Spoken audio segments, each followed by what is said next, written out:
The old man lived in a ramshackle house. It perched precariously on the outskirts of Havenwood, like a forgotten tombstone.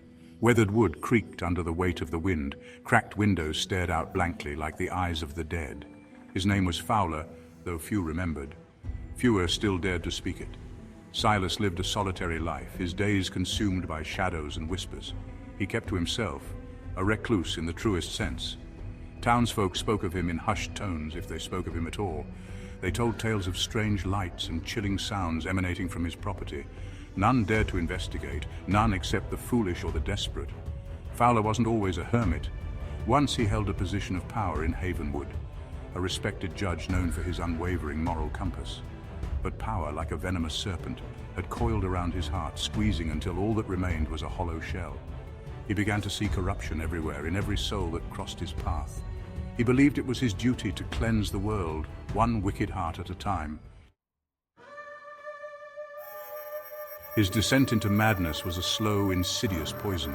It started subtly with whispers in the dead of night. Faces, contorted in eternal screams, flickered at the edge of his vision.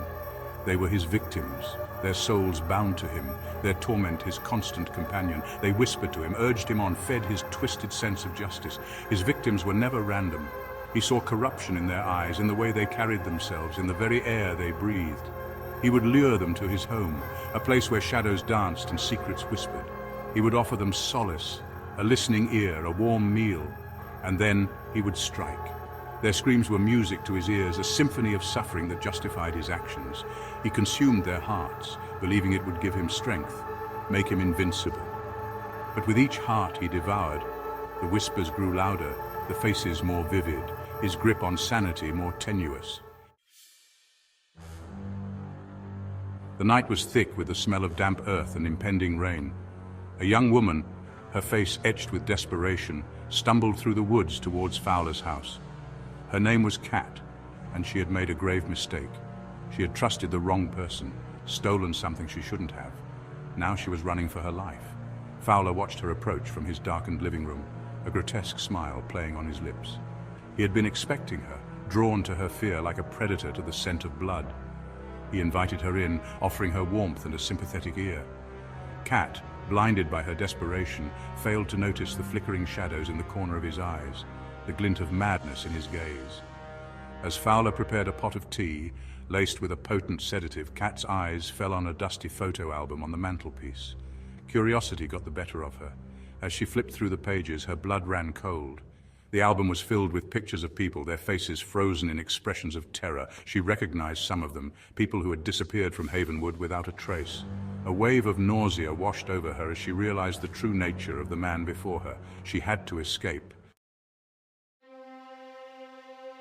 Kat's heart pounded against her ribs as she quietly put down the album and inched towards the door. She had almost reached the handle when Fowler turned around, his face contorted in a mask of rage. He lunged at her, his hand outstretched, his eyes burning with a cold, manic fire. Kat screamed, a desperate primal sound that ripped through the stillness of the night.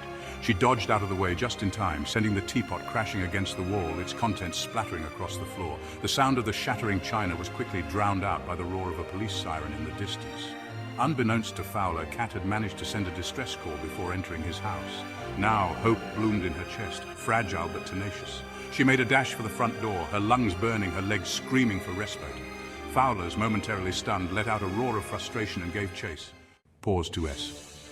Fowler's heart pounded as he ran through the dense forest, the shadows of his pursuers closing in. Branches clawed at his face and clothes, but he pressed on, desperation fueling his every step.